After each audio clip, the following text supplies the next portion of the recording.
Hello बच्चों, नमस्कार। स्वागत है आपका सक्सेस इन हिंदी अकेडमी में। देखिए बच्चों, आज हम पढ़ेंगे आत्मकथा। ठीक है। और अगर आप पहली बार चैनल पर आए हैं तो मैं आपको बता दूं कि हमने आदिकाल से लेकर और यहाँ आत्मकथा तक वीडियो में पहुँच गए हैं। और ये वीडियो जितने भी आप, चाहे किसी केंद्र की परीक्षा हो या राज्य की परीक्षा हो, सभी के लिए वीडियो महत्वपूर्ण रहने वाली है। अगर आपकी परीक्षा में साहित्य पूछा जाता है, ठीक है, तो साहित्य पूछा जाता है तो ये सभी के लिए महत्वपूर्ण है, चाहे वो टीजीटी की परीक्षा हो या पीजीटी की या नेट या असिस्टेंट प्रोफेसर की है, तो सभी के लिए वीडियो महत्वपूर्ण रहने वाली है। ठीक है, क्योंकि कई बच्चों के मन में डाउट होता है कि मैम ये किस परीक्षा में पूछा जाएगा। तो मैं आत्मकथा आज शुरू करूँगी और कुछ बातें हैं जो मैं आपसे शेयर करूँगी या आपसे पूछूँगी। तो चलो मैं शुरुआत करती हूँ बगैर देरी के। और आप चाहते हैं निःशुल्क रूप से तैयारी करना, जिसमें संपूर्ण साहित्य है, व्याकरण है, एनसीईआरटी है, और इसकी इन प्रश्नों की पीडीएफ भी प्राप्त करना चाहते हैं, तो आप चैनल को सब्सक्राइब कर दें, लाइक कर दें और शेयर कर दें। ठीक है। और इन सभी प्रश्नों की आपको पीडीएफ टेलीग्राम पर मिलेगी। टेलीग्राम का लिंक मैं वीडियो के नीचे डाल दूंगी, वहाँ से आप टेलीग्राम ज्वाइन कर सकते हैं। और ये सभी आपके लिए बिल्कुल निःशुल्क हैं, तो निःशुल्क का फ़ायदा उठाएं, अपने दोस्तों तक अवश्य शेयर कर दें। ठीक है। तो अब आपकी परीक्षा समय पर है, यानी नज़दीक है, तो मैं चाहती हूँ कि जल्दी शुरुआत करूँ। हिंदी की प्रथम आत्मकथा। देखिए, मैं हर वीडियो में बताती हूँ कि बच्चों, जहाँ पर आपको प्रथम लिखा मिल जाए तो वो अपने आप में महत्वपूर्ण होता है, क्योंकि कहीं ना कहीं जो जिस चीज़ की शुरुआत होती है वो अपने आप में महत्वपूर्ण बन जाता है। तो इसलिए यहाँ पूछा गया है कि हिंदी की प्रथम आत्मकथा है, अर्धकथानक है, जीवन चरित्र है, तरुण केशवपन है, आत्मकथा है। तो ये है अर्धकथानक। अब ये अर्धकथानक है किसकी आत्मकथा? तो बच्चों, ये है बनारसी दास जैन की। किसकी है? बनारसी दास जैन की आत्मकथा है, हिंदी की प्रथम। अब तरुण केशवपन किसकी है? सुभाष चंद्र बोस की। और आत्मकथा किसकी है, ये आप कमेंट में लिखेंगे। इसके साथ ही अर्धकथा किसकी है? अर्धकथा किसकी? एक तो देखो बच्चों, यहाँ तो ये मैं बता ही देती हूँ आपको, क्योंकि कई बच्चों कंफ्यूज होता है। एक होता है अर्धकथा, ठीक है, एक आएगा अर्थ, यानी यहाँ से ही देख लो अर्धकथा, ये मैं हटा देती हूँ, न और क्या, अर्धकथा। ठीक है। एक होता है अर्धकथा और एक है अर्धकथानक। अब ये अर्धकथा किसकी है बच्चों? डॉक्टर नगेंद्र की है अर्धकथा। डॉक्टर नगेंद्र की किसकी है? अर्धकथा। और ये क्या है, इसमें अर्धकथानक किसकी है? बनारसी दास जैन की है। ठीक है। तो आपका डाउट क्लियर होगा हुआ। डॉक्टर राजेंद्र प्रसाद की आत्मकथा पूछी गई है, जिसमें है आत्मकथा है, सत्य की खोज है, मेरा जीवन प्रवाह है, मेरे जीवन की यात्रा है। तो ये बच्चों किसकी है? सत्य की खोज। ये रहेगी राजेंद्र प्रसाद की आत्मकथा है, सत्य की खोज। ठीक है।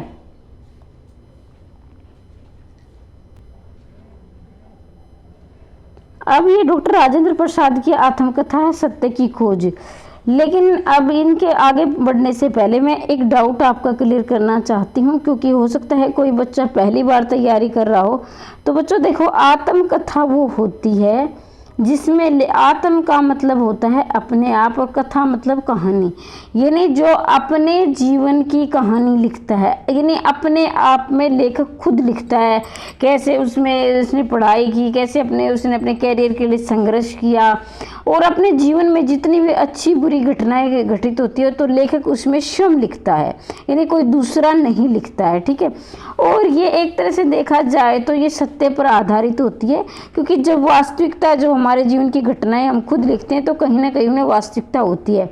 एक होता है बच्चों जीवनी। जीवनी वो होती है जिसमें लेखक स्वयं नहीं लिखता है, कोई और उसके बारे में लिखता है, ठीक है। और वो नहीं कि लेखक ही नहीं होता है, मान लो जिसके बारे में हम लिख रहे हैं यानी जीवनी किसी महापुरुष, वो कोई महापुरुष हो सकता है, कोई राजनेता हो सकता है, कोई शिक्षक होता है, जरूरी नहीं हो कि शिक्षक हो, यानी कोई किसी भी क्षेत्र में उसका कैरियर नहीं, उसने समाज सेवा की हो, कोई राजनीति में हो, कोई आध्यात्मिक में हो, कोई भी हो सकता है महान पुरुष जो लोगों को जागरूक कर सके, जिससे लोगों को प्रेरणा मिल सके, यानी उसमें लेखक स्वयं नहीं किसी और के बारे में लिखता है जीवनी, ठीक है। किसी और के बारे में लिखा जाए तो वो जीवनी होती है, और अपने जीवन के बारे में लिखा जाए वो आत्मकथा होती है। तो उम्मीद करती हूँ कि समझ में आया होगा। किसी और के जीवन के बारे में लिखें तो उसे जीवनी कहते हैं, अपने जीवन के बारे में लिखे उसे आत्मकथा कहते हैं, ठीक है। और अब है मेरा जीवन प्रवाह, ये आपको सभी को पता ही है कि ये राहुल सांस्कृत्यायन की है, मेरा जीवन प्रवाह। और मेरी जीवन यात्रा है बच्चों, ये है जानकी देवी बजाज की, जानकी देवी बजाज की, और ये महिला आत्मकथा है, और ये महिला की पहली आत्मकथा है। ये क्या है, महिला की पहली आत्मकथा है। मेरी जीवन यात्रा ये जानकी देवी बजाज की है, मेरा जीवन प्रवाह राहुल सांस्कृत्यायन की है, और सत्य की खोज डॉक्टर राजेंद्र प्रसाद की है, ठीक है। अब है अपनी आत्मकथा को समृद्धि यात्रा ये किसने कहा है। देखो भाई ये अपनी जो खुद की आत्मकथा को समृद्धि यात्रा किसने कहा है, हरिवंश राय बच्चन ने। अब हरिवंश राय बच्चन की कई बार पूछी गई है कि हरिवंश राय बच्चन की जो आत्मकथा है वो कितने भागों में है। तो हरिवंश राय बच्चन की आत्मकथा बच्चों 4 भागों में है, ठीक है, 4 भागों में है। जैसे क्या भूलूं क्या याद करूं, नीड का निर्माण, 10 सवेरे से सोपान तक, इस प्रकार इनके 4 भाग है, ठीक है। क्या भूलूं क्या याद करूं, ज़्यादातर तो इसका यही आता कि मतलब कि इनके 4 भाग नहीं दिए होते, 4 भाग तो हैं इनके, लेकिन क्या भूलूं क्या याद करूं इनका जो प्रमुख भाग है क्या भूलूं क्या याद करूं वो, और इसके कुल भाग कितने हैं, 4 हैं। और हरिवंश राय बच्चन को आप अच्छी प्रकार से इसलिए याद करेंगे क्योंकि ये NCERT की पुस्तक में दिया गया है, और ये पहला ही अध्याय है, इसलिए बोल रही हूँ क्योंकि ये NCERT भी आपको तैयार करना है, ठीक है, और अच्छी प्रकार से उसे तैयार कर लेंगे, ठीक है। अब आगे बढ़ते हैं। ये आपको मिलान करना है, गालिब छूटी शराब, यादों के चिराग, मैं मुड़ मुड़ देखता हूँ, ठीक है। तो इस प्रकार से इसका ऑप्शन पहले मैं बता देती हूँ, आपको रहेगा 4 का D।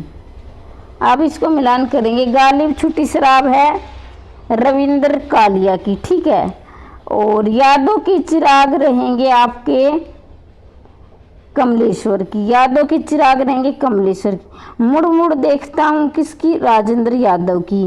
पंखहीन क्या है, विष्णु प्रभाकर की है। तो एक बार मैं फिर से इसका रिवीजन करवा देती हूँ। गालिब छूटी शराब रविंद्र कालिया, यादों के चिराग कमलेश्वर, मैं मुड़ मुड़ देखता हूँ राजेंद्र यादव, और पंखहीन विष्णु प्रभाकर, ठीक है। तो एक बार मैं इसका ट्रिक और बता देती हूँ आपको। क्या, गालिब छूटी शराब, इसमें क्या करना है कि जो रविंद्र है, रविंद्र कालिया नाम का कोई पुरुष है, वो क्या करता है, उसने शराब पीता होगा भी पहले, इसका इससे कोई लेना देना नहीं, मैं पहले ही बता रही हूँ, लेकिन हमें तो 1 नंबर लेना है परीक्षा में, और इसका ज्ञान जो लेना है तो वो बाद में लेते रहना, आपको बस अब पेपर निकलना है, ठीक है। रविंद्र कालिया शराब पीता, वो कहता है कि मैंने अब शराब छोड़ दी है, ठीक है। यादों की चिराग कमलेश्वर की है, भाई कमलेश्वर की जो यादें हैं और उनको याद आ रही है कमलेश्वर के अपने यादों की चिराग। मुड़ मुड़ देखता हूँ, भाई मुड़ मुड़ के कौन देखता है, राजेंद्र यादव देखता है, और पंखहीन क्या है, विष्णु प्रभाकर है, ठीक है। तो कई बच्चे कमेंट करें कि मैम ये नहीं, इसमें ये दिया गया, ऐसे इससे कोई मैं कि वास्तविक सा वो आपने कई धारावाहिक आप नहीं देखते हो, जैसे मनोरंजन के लिए बना था, भाई इसका वास्तविकता से कोई लेना देना नहीं है। तो वही बात है, मैं बता देती हूँ कि ये ट्रिक है और ये ट्रिक के लिए बनाया गया, या इसमें ये कहानी छुपी है, मैं दोनों को ही साथ लेकर चलूँगी, ठीक है। और कई जो हमारे चैनल पर भटकती आत्माएं आती हैं, तो वो क्या चैनल को सब्सक्राइब कर लेती हैं, फिर चली जाती हैं। तो बच्चों मैं ये नहीं कहती आप मेरे चैनल से तैयारी करो, जो भी देख रहा है इस वीडियो को ध्यान से सुनो। आपके पास आपका 1 मिनट लेना चाहूँगी, कहीं आप ताबड़तोड़ दौड़ में दौड़ रहे हो, लेकिन ये नहीं, कई बच्चे 12-12 14-14 घंटे पढ़ रहे हैं, लेकिन उनको ये नहीं पता अब तक कि आपका पाठ्यक्रम क्या है, तुम्हें कितनी तैयारी करनी है और कहाँ तक क्या आएगा। तो बच्चों जब आप तैयारी करो, आपके टेबल पर आपका पाठ्यक्रम होना चाहिए। ये नहीं कि मैं करवा रही हूँ तो ये महत्वपूर्ण है। आज की वीडियो मैं करवा रही हूँ, आपको 1% कहीं ना कहीं अवश्य देखने को मिलेगा, और जो आपकी मेरिट बनने वाली है वो नेगेटिव मार्किंग आधे नंबर पर बनेगी। अब कुछ बच्चे ऐसे में महत्वपूर्ण करवा दी, महत्वपूर्ण भाई तुम एचटेट पास करके आओ, ठीक है आपका एचटेट हो गया, 60% आपने नंबर ले लिए। ये कंपटीशन है, यहाँ आपको आधे नंबर पर सिलेक्शन लगी, आपको पैसे मिलेंगे, सैलरी मिलेगी, नौकरी मिलने वाली है। तो ये नहीं कि आप महत्वपूर्ण।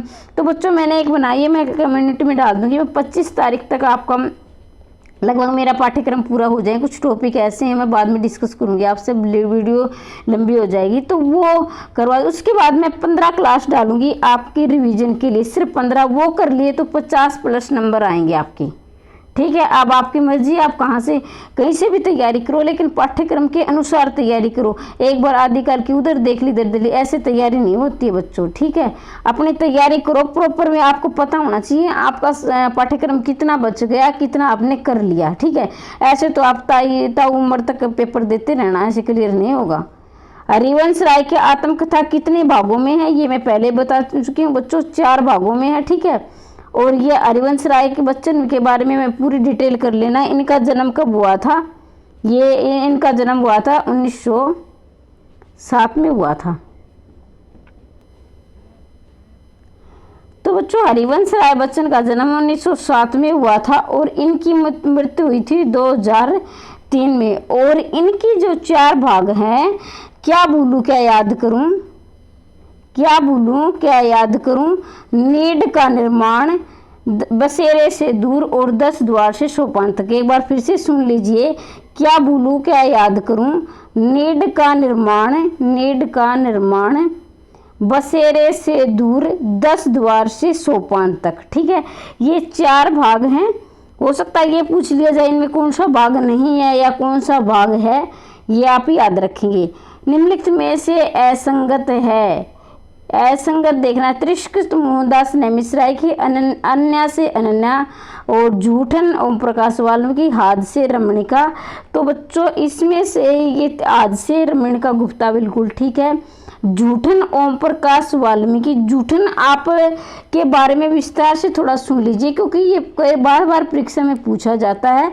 क्यों पूछा जाता है, क्योंकि ये महत्वपूर्ण इसलिए हो जाता है क्योंकि ये दलित आत्मकथा है, इसमें दलित आत्मकथा और ओम प्रकाश वाल्मीकि है, नाम से ही प्रतीत हो रहा है। देखो बच्चों मैं किसी भी जाति प्रथा इधर धर्म से कोई हो सकता है किसी को बुरा लग जाए, लेकिन क्या है कि जैसे हम अपने फॉर्म भरते तो कैटेगरी में तो वाल्मीकि, तो ये एक अच्छे पढ़े लिखे आदमी थे, और इन्होंने अपने जो भी इनके जीवन में जो घटनाएं घटी हुई भाई, उस समय दलितों की कोई मतलब जो आप आजकल ऐसी बोलते हो उसमें बहुत अपमान किया जाता, तो लोगों के चाहे वो कितने ऊंचे पद पर लोगों की एक सोच थी, और खासकर जो हमारे भारत में ऐसे बहुत अत्याचार किए जाते थे। तो जूठन एक बहुत ही अच्छी आत्मकथा लिखी गई है। तभी मैंने इसके बारे में बहुत सुना है, लेकिन भाई मैंने खुद ने नहीं पढ़ी है, मैं बता देती हूँ पहले ही। तो अन्य से अनन्या तक प्रभाग खेतन, तो यहाँ आप देखेंगे अन्य से अनन्या प्रभाग खेतन। अब देखो खेतों में क्या उगता है, अन्न उगता है, तो यहाँ आप अन्य से अन्य तक ले आपको अन्न पढ़ लेना है। देखिए क्योंकि शुद्ध अशुद्ध में तो इतना आता नहीं है, फिर भी आपको इसको अन्न कहाँ उगता है बच्चों, खेतों में उगता है। तो ये तिरस्कृत है, ये मोहनदास नेमिश्राय की नहीं है, ठीक है। और आगे ये विस्तार से आएगी, मैं आपको आगे बता दूंगी। प्रवासी की आत्मकथा, प्रवासी की आत्मकथा किसकी है, एक मिनट एक प्रश्न और रुक गया भाई। हाँ, तरुण केशव पंत थोड़ी देर पहले आया था। तरुण केशव पंत सुभाष चंद्र बोस। तरुण किसको कहते हैं, तरुण कहते हैं युवा को, तरुण कहते हैं जो युवा पुरुष होता है। तरुण केशव पंत ये सुभाष चंद्र बोस की है तरुण केशव पंत। और जवाहरलाल नेहरू की क्या है, मेरी कहानी है। और तरुण के अभी बाकी सब के आएंगे, इसलिए मैं यहाँ नहीं बता रही हूँ। आत्मकथा किसकी है, आत्मकथा महात्मा गांधी की, क्योंकि पहले भी इसको आया हुआ था ना, इसलिए मैंने सोचा था कि ये पहले आगे आएगा तो वहाँ बता देंगे। तो आत्मकथा किसकी है, महात्मा गांधी की। देखो यहाँ आपको कंफ्यूज नहीं होना है, कहीं आपको सोच रहे भाई आत्मकथा लिखी गई तो अपने आप में लिखता है। इन्होंने अपनी जो एक कहानी लिखी है आत्मकथा जिसे कहते हैं, उसका नाम ही इन्होंने आत्मकथा रखा हुआ है, ठीक है। प्रवासी की आत्मकथा विष्णु प्रभाकर, प्रभा खेतान, रमणिका गुप्ता। तो प्रवासी की आत्मकथा रहेंगी भवानी दयाल सन्यासी की। अब कुछ बच्चों के मन में सवाल होगा कि मैम ये निशान मैम को आते नहीं इसलिए निशान लगा कर लाइए। बच्चों जब मैं तैयारी करती थी तो मैंने इस बुक में गलती कर दी कि मैंने इसी में निशान लगा दिए थे, ठीक है। तो मैंने हालांकि बहुत से निशान मैंने साफ भी किए ताकि आपकी प्रैक्टिस हो, लेकिन कोई बात नहीं, आप रिवीजन कर सकते हो। और मैं गारंटी लेती हूँ यहाँ से एक ना एक प्रश्न जरूर बनेगा। और जो मैंने प्रश्न करवाए आदिकाल से लेकर यहाँ तक के, अगर आपने वो रिवीजन कर लिया तो मैं कहती हूँ आपको 50+ से आपको परीक्षा में जरूर देखने को मिलेगा। और इसमें ये विशेषता नहीं है कि मैं करवा रही हूँ इसलिए ज़रूरी है, लेकिन ये वो प्रश्न है या तो पिछली परीक्षा में पूछे गए या पूछे जाने की संभावना है, ठीक है। मेरा जीवन प्रवाह, मेरा जीवन प्रवाह किसकी है, वियोगी हरि की है। मेरा जीवन प्रवाह वियोगी हरि, क्या है ये, आत्मकथा। मैं बार बार बोल रही हूँ कि हम आत्मकथा पढ़ रहे हैं, कहीं आप इसको जीवनी समझ ले। आत्मकथा मतलब लेखक के स्वयं के जीवन के बारे में लिखी हुई। मेरी आत्म कहानी किसकी है, मेरी आत्म कहानी हरिवंश राय बच्चन की है, सुभाष चंद्र बोस की है, महात्मा गांधी की है। तो मेरी आत्म कहानी रहेगी किसकी, श्याम सुंदर दास की, ठीक है। मेरी आत्म कहानी किसकी रहेगी, श्याम सुंदर दास की। तो अभी हमने सुभाष चंद्र की पढ़ा, तरुण केशवपन किसकी, तरुण केशवपन सुभाष चंद्र बोस की।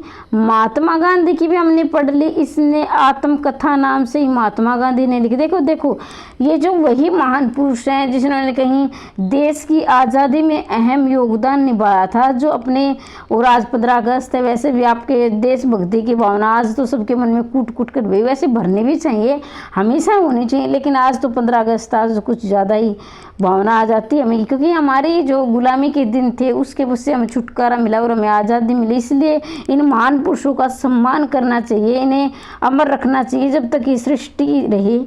सुभाष चंद्र बोस के बारे में हमने बताया कि तरुण केशवपन इन्होंने लिखी। महात्मा गांधी के बारे में बताया, आत्मकथा इनकी है। हरिवंश राय की क्या भूलू क्या याद करूं, नीड का निर्माण, देश द्वेष सोपान तक, बसेरे से दूर, इस प्रकार 4 भागों में हरिवंश राय बच्चन की है। तो बच्चों अब एक ही बच गई आपको, ये तो आप पढ़ ही चुके थे। मेरी आत्म कहानी श्याम सुंदर दास की है। मेरी असफलताएं, वियोगी हरि, यशपाल, बाबू गुलाब राय, महात्मा गांधी। तो इसमें बाबू गुलाब राय, ये इसको आप IMP लगाएंगे, सारे ही आत्मकथा महत्वपूर्ण है, लेकिन जो परीक्षा में पूछी गई है मैं बता दूंगी, इसके बारे में यहाँ तक पूछ लिया गया है, ठीक है।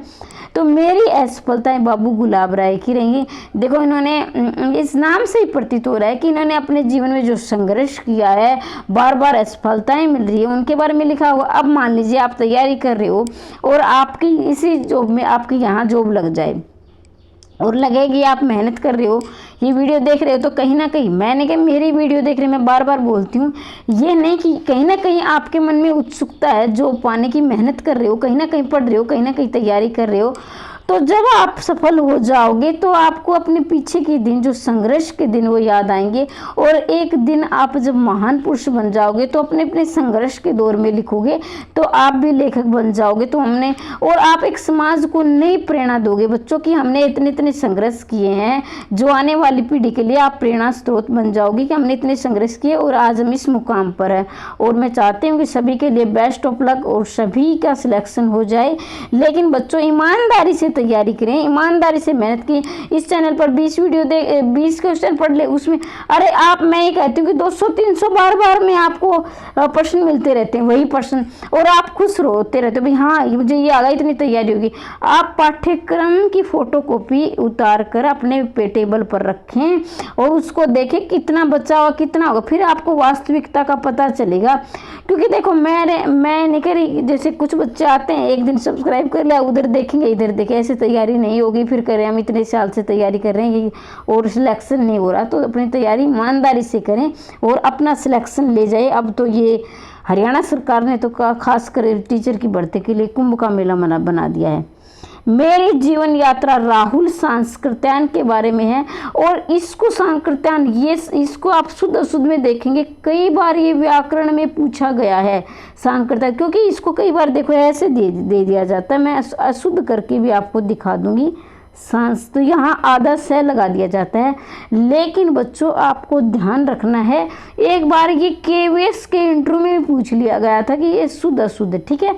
तो इसको आप ध्यान से देखेंगे, हम एक पद नहीं 2-2 3-3 काज करते हुए साथ चलेंगे, हम शुद्ध अशुद्ध भी तैयार करेंगे। घर की बात तो डॉक्टर रामविलास शर्मा, अज्ञे यशपाल, अमृतलाल नागर। घर की बात रहेंगे बेटा डॉक्टर रामविलास शर्मा, और रामविलास शर्मा की उक्तियां बहुत महत्वपूर्ण हैं। मैं आपको सचेत करूंगी, आप इनकी उक्तियां, इनके कथन हैं, उनको भी अच्छी प्रकार से याद कर लेना, ठीक है। और यहाँ एक हमने पढ़ा था कि जो आगे आएगा, चलो मैं वहाँ आपको क्लियर कर दूंगी। यहाँ 112 हो गए, अब 113 की तरफ बढ़ रहे। देखो भाई मैं एक बार फिर से बता देती हूँ कि मैं 15 वीडियो रिवीजन की लेके आऊँगी, अब तक जो मैंने करवाया है। अगर वो चाहते हो कि वो मैराथन बहुत लंबी वीडियो होंगी, वो उसमें आपका 15 दिन अगर आपने वो कर 50+ आप नंबर लेकर आओगे। अगर आप वो वीडियो चाहते हो तो कमेंट बॉक्स में लिखें कौन कौन चाहता है कि वो 15 वीडियो आपको मैराथन के रूप में मिले, और आपको लग रहा है कि पर्सन ठीक ठाक है तो आप तैयारी, और है ना, अब मैं जो चाहता है उन्हीं के लिए लेकर आऊँगी। और भाई जो जिसको लग रहा है कि हमारा टाइम ख़राब हो रहा है तो एक बार आता है जाता है वो कहीं पर तैयारी करे, लेकिन अपना सिलेक्शन ले जाए। कहीं कहो कि मैडम ने हमारा समय ख़राब कर दिया, कहीं न जाए क्या कहिए वृंदावन लाल वर्मा, भगवती चरण वर्मा, निर्मल वर्मा, रामकुमार वर्मा।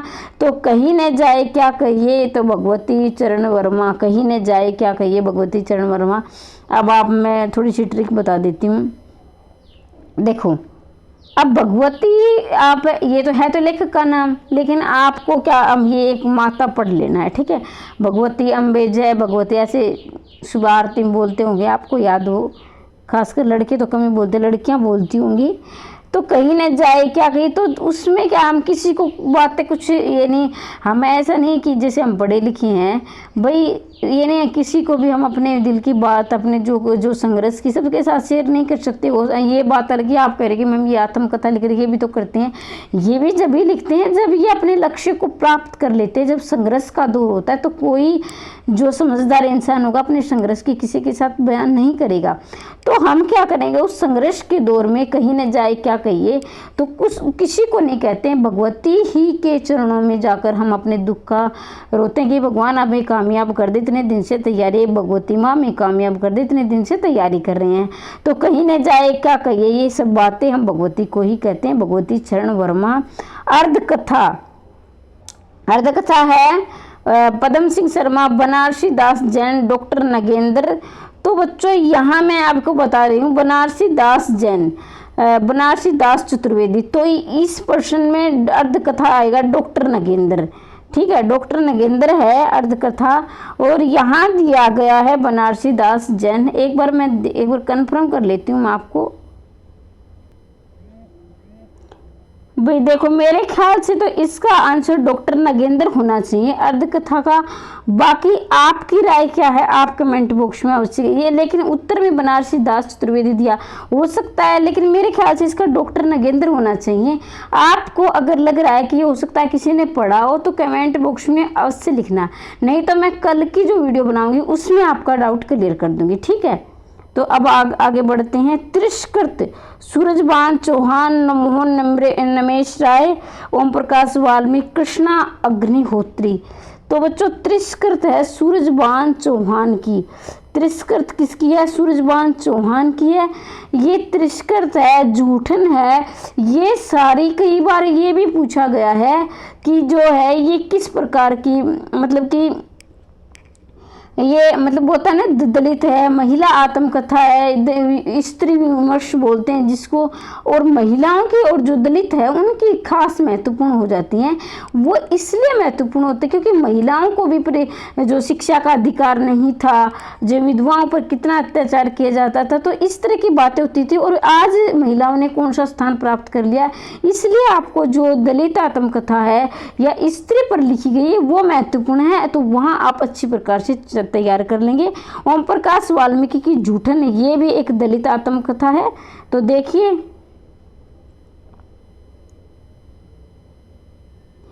एक प्रश्न मैं और बता देना चाहूंगी। थोड़ी देर पहले हम पढ़ रहे थे भगवती चरण वर्मा, हमने यहाँ पढ़ा था कहीं न जाए क्या कहिए। तो इसका भी बच्चों ये भी आप याद करेंगे, इसके भी इन 3 खंडों में है, जिसमें से कहीं न जाए क्या कहिए ये भी है। एक संघर्ष और दिशाहीनता, संघर्ष और दिशाहीनता, ये भी आप याद करेंगे। संघर्ष और दिशाहीनता, संघर्ष और दिशाहीनता। इसके साथ ही दद्वा हम पे विपदा, दद्वा हम पे विपदा। तो एक बात कही न जाए क्या कहिए, एक भाग तो ये हो गया, और दूसरा है संघर्ष और दिशाहीनता, संघर्ष और दिशाहीनता। और दद्वा हम पे विपदा, दद्वा हम पे विपदा। तो इसके बच्चों इसके भी 3 भाग है, 3 खंडों में विभाजित है। जिस तरह से है ना हरिवंश राय बच्चन की 4 भागों में है, तो इस तरह से ये भी 3 भागों में है। अपने अपने पिंजरे मोहन ने मिश्राए, अपने अपने पिंजरे किसकी रहेंगी? मोहन ने मिश्राए की रहेंगे अपने अपने पिंजरे। दस्तक जिंदगी की, चित्रा मर्दुगल, प्रभा खेतान और प्रतिभा अग्रवाल और शिवानी। दस्तक जिंदगी की ये भी बहुत महत्वपूर्ण आत्मकथा है। और ये आप कहने में हम सारी देखो भाई गिनी चुनी आत्मकथाएं बहुत कम ली गई हैं, मैंने बहुत कम ली है, लेकिन ये जरूर है कि ये कम से कम जरूर परीक्षा में पूछी जाएंगी, क्योंकि मैंने वही उठाई है जो बार बार परीक्षाओं में बन रही है। ठीक है, तो प्रतिभा अग्रवाल की दस्तक जिंदगी की रहेगी, किसकी? प्रतिभा अग्रवाल की। और फिर कह रही हूँ हो सकता है कि कोई प्रश्न ऊपर नीचे हो सकता है, तो इसलिए आप कमेंट बॉक्स में छोड़ देंगे तो मैं वो भी बताऊंगी, आगे क्लियर कर दूंगी। ठीक है, लगता क्योंकि ऐसा भी हो सकता है कि एक नाम से कई कई लेखकों ने आत्मकथाएं लिखी है, ऐसा भी हो सकता है कि एक ही नाम से कई कई लेखकों की आत्मकथाएं होती है। लगता नहीं है दिल मेरा, शिवानी और मैत्री पुष्पा, कृष्णा सोबती, कृष्णा अग्निहोत्री। तो लगता नहीं है दिल मेरा, ये कृष्णा अग्निहोत्री, भाई ये कृष्णा है, इसका दिल नहीं लगता है, कृष्णा अग्निहोत्री। लगता नहीं है दिल मेरा, कृष्णा अग्निहोत्री, ये भी बार बार परीक्षा में पूछी गई है। और कृष्णा सोबती हमारे एनसीईआरटी में है, कृष्णा सोबती का जीवन परिचय, इनके बारे में जितने भी जो है ये आप अवश्य याद करेंगे। कृष्णा सोबती की बहुत महत्वपूर्ण है, इसलिए महत्वपूर्ण है क्योंकि हमारे एनसीईआरटी के जो लेखक हैं, एनसीईआरटी के जो लेखक दिए वो महत्वपूर्ण, उसे आप तैयार कर लेंगे। बूंद बावड़ी, पद्मा सचदेवा, मन्नू भंडारी, महादेवी शिवानी। बूंद बावड़ी, पद्मा सचदेवा, तो ये है तो अलग है, लेकिन ये भी आप बावड़ी को आप बावली पढ़ लेंगे। ठीक है, पद्मा सचदेवा। तो ये बोलते हैं ना कि ये मतलब सचदेव तू सच बावली क्यों सच हो रही, बावड़ी क्यों तो बावली हो रही है, सच बोल दे। ठीक है, कई बार ऐसी आपने देखी कहावतें होती हैं कि ये बावली है, सत्य बात नहीं बताएगी, तो ऐसे पढ़ने बूंद बावड़ी, पद्मा सचदेवा। ठीक है, कस्तूरी कुंडल बसे, कृष्णा शोभती, मैत्री पुष्पा, रमणिका गुप्ता, रजनी गुप्ता। कस्तूरी कुंडल बसे, मैत्री पुष्पा। अब देखो कस्तूरी कुंडल बसे, कुंडल कौन पहनती है? कोई महिलाएं पहनेगी कुंडल। ठीक है, अब पुरुष तो ये बात अलग है, कुछ पुरुष भी कर लेते हैं, महिलाओं के शौक भी आजकल के पुरुष भी ऐसे हैं ना जो कुंडल वगैरह पहन लेते हैं। चलो भाई उनके अपना फैशन है, उनकी अपनी मर्जी है, मैं किसी पर कटाक्ष नहीं कर रही हूँ, लेकिन अगर देखा जाए तो ज़्यादातर जो फैशन जो है महिलाएं ही करती हैं। तो इसलिए कस्तूरी कुंडल, कुंडल अब पुष्पा ने क्या पहन रखे हैं? कस्तूरी के कुंडल पहन रखे हैं, तो ऐसे याद कर लेंगे कस्तूरी कुंडल बसे। और एक है जैसे कि ये है तो जो हमने पढ़ रहे थे कि गालिब, जिसकी रविंद्र कालिया की गालिब छूटी शराब, तो ये आत्मकथा तो है, ये इसके साथ ये संस्मरणात्मक भी है। संस्मरणात्मक का मतलब होता है, मान लीजिए हम कहीं गए तो वहाँ हमारी यात्रा हो गई, मान लीजिए कुछ गए तो वो हमारी यात्रा होगी, लेकिन अगर हमने कोई ऐसी घटना हमारे ज़िंदगी में आ गई जो एक, यानी हम जब अपने संपूर्ण जीवन के बारे में लिख रहे हैं शुरू से लेकर अंत तक, तो वो हमारी आत्मकथा होगी। और हमारी ज़िंदगी किसी एक भाग के बारे में लिख रहे हैं तो हमारी यादें हो जाती हैं, जिसको संस्मरण बोलते हैं। ठीक है, तो ये गालिब छूटी शराब रविंद्र कालिया की थी, इसको संस्मरण भी कहा जाता है। तो इसलिए मेरे जो प्रश्न याद आ रहे हैं मैं उसको बता रही हूँ आपको। तो ये काम की बातें हैं कि आपको लग मैम हमें पजल करी, ऐसा नहीं है। नील यक्षिणी, यशपाल, स्वामी दयानंद, देवेंद्र सत्यार्थी, धर्मवीर भारती। तो नील यक्षिणी रहेगा बच्चों देवेंद्र सत्यार्थी की, देवेंद्र सत्यार्थी रहेंगे नील यक्षिणी। ठीक है। चांद सूरज के बीरन, चांद सूरज के बीरन है मैत्रेय पुष्पा, चित्रा मर्दुगल, अमृतला नागर, देवेंद्र सत्यार्थी। देवेंद्र सत्यार्थी है चांद सूरज के बीरन, किसकी? देवेंद्र सत्यार्थी के। ठीक है। फिर है सिंहावलोकन, यशपाल, राहुल संस्कृतन, इलाचंद्र जोशी, शिव प्रसाद सिंह। तो सिंहावलोकन रहेंगे यशपाल की। यशपाल भी के बारे में भी, यशपाल काफ़ी प्रसिद्ध लेखक हैं, वैसे तो सारे ही प्रसिद्ध हैं, लेकिन यशपाल की हमने पढ़ी थी, कहानियाँ भी बड़ी फेमस हैं। तो यशपाल की आप अवश्य याद करेंगे, आपके पेपर में यशपाल के बहुत प्रश्न बनते हैं। ठीक है। अपनी खबर, इलाचंद्र जोशी, पांडे बेचन शर्मा, उग्र। तो अपनी खबर रहेंगी पांडे बेचन शर्मा उग्र। तो ये भी आपके एनसीईआरटी में इसके बारे में भी आप प्रश्न पढ़ लेंगे अच्छी प्रकार। जहाँ एनसीईआरटी जो लेखक एनसीईआरटी में भी दिया गया है तो उसको आप अच्छी प्रकार से याद कर लेंगे। और जिनके नहीं अगर आगे प्रश्न बन रहे तो मैं उनके बारे में बाद में बता दूँगी। ठीक है। मतलब जो रचनाएं छूट गई हमारी, जो हो सकता है कोई आत्मकथा ऐसी रह जाए जो परीक्षा में पूछी जाती है और लेकिन वहाँ छूट गई है। 60 वर्ष एक रेखांकन, सुमित्रा नंदन पंत। अब सुमित्रा नंदन पंत भी हमारे एनसीईआरटी में इसको भी तैयार करेंगे। मन्नू भंडारी भी है। और रही बात सुमित्रा नंदन की, से प्रकृतिवादी कवि कहा जाता है, यानी प्रकृतिवाद का जो प्रवर्तक है, प्रकृतिवाद का जो प्रवर्तक है, ऐसे सुमित्रा नंदन पंत को कहा जाता है। छायावादी में भी ये आए हैं, प्रकृतिवाद में भी आए हैं। नंद दुलारे वाजपेयी ने इसे छायावाद का प्रवर्तक बोला है। सुमित्रा नंदन पंत को नंद दुलारे वाजपेयी ने क्या बोला है? छायावाद का प्रवर्तक बोला है।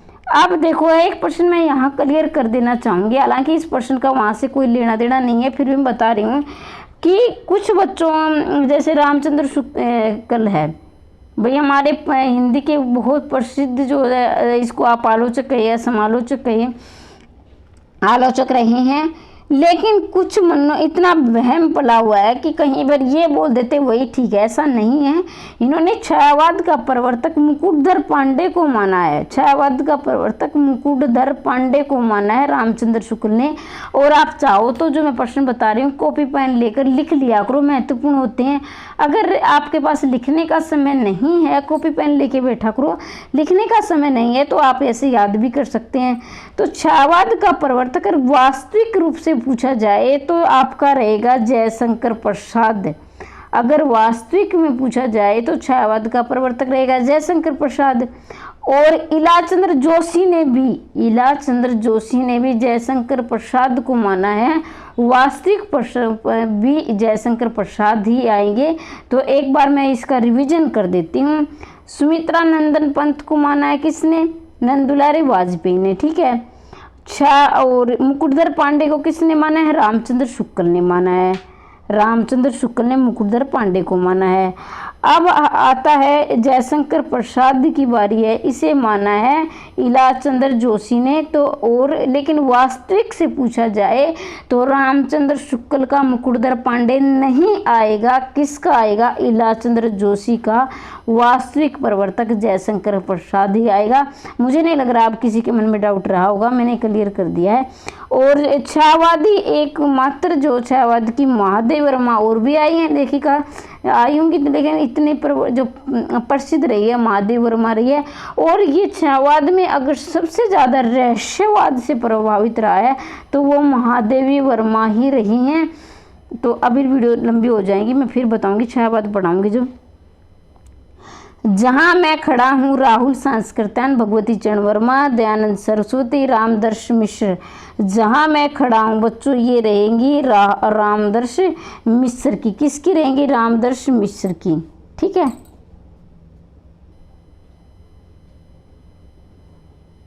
तो 126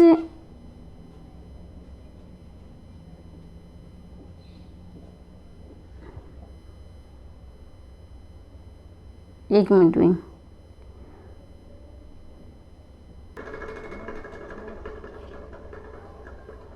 देखो भाई, वैसे तो ये प्रश्न यहाँ कंप्लीट होते हैं, लेकिन कुछ प्रश्न ऐसे हैं जो महिला लेखिका के बारे में पूछ लिए जाते हैं। जो महिला लेखिका है तो उसके बारे में 1 मिनट आप सुन लीजिए, वो महत्वपूर्ण। और मुझे लग रहा है कहीं ना कहीं वो प्रश्न छूट गए, लेकिन आपकी परीक्षा में पूछ लिए जा सकते हैं, तो इसलिए आप ध्यान से सुनेंगे। इसमें है, वैसे मैंने प्रतिभा अग्रवाल के बारे में बता दिया था, लेकिन ये बता रही हूँ कुछ महिलाओं की आप और सुनिए। प्रतिभा अग्रवाल की बच्चों दस्तक जिंदगी की और मोड़ जिंदगी का। प्रतिभा अग्रवाल है दस्तक जिंदगी की और मोड़ जिंदगी का। प्रतिभा अग्रवाल हो गया दस्तक जिंदगी की, दस्तक जिंदगी की, मोड़ जिंदगी का। 2 भाग हैं इसके। ठीक है, अब है कुसुम अंचल की जो कहा नहीं गा। कुसुम अंचल की है, कुसुम अंचल जो कहा नहीं गया। कुसुम अंचल है जो कहा नहीं गया। ठीक है, और आगे है कृष्णा अग्निहोत्री की है। कृष्णा अग्निहोत्री लगता नहीं है दिल मेरा। कृष्णा अग्नि, ये भी मैंने करवा दिया था, लेकिन बता रही हूँ ये महिलाओं के, अब रिवीजन कर लेना। पद्मा सचदेवा की भी मैंने करवा दिया अभी थोड़ी देर पहले, लेकिन ये बूंद बावड़ी ये महिला आत्मकथा है। फिर है शीला झुंझुनवाला। शीला झुंझुनवाला की है जो कहीं कुछ कही कुछ अन कही, मतलब शीला झुंझुनवाला की है, झुंझुनवाला, कुछ कही कुछ अन कही, कुछ कही कुछ अन कही, शीला झुंझुनवाला की है। मैत्री पुष्पा की भी मैंने अभी थोड़ी देर पहले करवा दिया था। कस्तूरी कुंडल बसे मैत्री पुष्पा। और रमणिका गुप्ता है हादसे। रमणिका गुप्ता है हादसे। तो ये महिलाओं की थी, इसे आप नोट कर सकते हैं, चाहे याद कर सकते हैं। एक बार फिर से रिवीजन कर देती हूँ। दस्तक जिंदगी की और मोड़ जिंदगी का प्रतिभा अग्रवाल। दस्तक जिंदगी की मोड़ जिंदगी का प्रतिभा अग्रवाल। कुसुम अंचल की है कुछ कहा नहीं गया। कृष्णा अग्निहोत्री की है लगता नहीं दिल मेरा। पद्मा सचदेवा बूंद बावड़ी। शीला झुंझुनवाला कुछ कही कुछ अन कही। मैत्रेय पुष्पा कस्तूरी कुंडल बसे। और रमणिका गुप्ता है हादसे। तो ये महिलाओं की हैं। इसके साथ कुछ और भी हैं जो पूछ ले जा सकते हैं, जिसमें है रामदर्श मिश्र की आत्मकथा सहचर है समय। रामदर्श मिश्र की आत्मकथा है, रामदर्श मिश्र की सहचर है समय। सहचर है समय, सहचर है समय, ये इसकी रहेगी। फिर है डॉक्टर रामविलास शर्मा की है अपनी धरती अपने लोग। डॉक्टर रामविलास शर्मा की है बच्चों अपनी धरती अपने लोग। अपनी धरती अपने लोग, अपनी धरती अपने लोग, ये भी पूछी जा सकती है। इसके साथ ही यशपाल की भी मैंने बता दी थी, फिर एक बार फिर से सुन लीजिए। मेरी जीवन धारा, यशपाल जैन है यहाँ, यशपाल जैन। मेरी जीवन धारा, मेरी जीवन धारा यशपाल की है। शिव पूजन सहाय की है मेरा जीवन। शिव पूजन सहाय है, शिव पूजन सहाय की है मेरा जीवन। मेरा जीवन किसकी है? शिव पूजन सहाय की है। ठीक है, और चतुर्सेन शास्त्री की है आत्म कहानी। चतुर्सेन शास्त्री की है, चतुर्सेन शास्त्री की है आत्म कहानी। चतुर्सेन शास्त्री की है आत्म कहानी। ठीक है, और जो डॉक्टर नगेंद्र की थी अर्ध कथा, वो मेरे जीवन का अर्ध सत्य उसे कहा गया है। तो घर की बात फिर है, घर की बात भी है इसकी हो सकती है। चलो अब यहाँ जितने भी हो सकते हैं, जितने भी प्रश्न मुझे लग रहा था कि आपकी परीक्षा में पूछे जाने की संभावना है, वो मैंने करवा दिए हैं। कोई मेरे ख्याल से कोई, वो तो बहुत सारी आत्मकथा है, पता नहीं कितने भी आप याद कर सकते हो, लेकिन ये वही है जो आपकी परीक्षा में जो पूछे गए लेखक कवि हैं और जिनके पूछे जाने की संभावना है, तो वो मैंने करवा दिए हैं। बाकी के आपकी कहानी उपन्यास के साथ साथ उनके ये नहीं कि इस लेखक की रचनाएं बताओ, तो जब उन रचनाओं में उसके बारे में पढ़ेंगे या उसके आप जीवन परिचय पढ़ोगे तब याद हो जाएंगी बाकी की।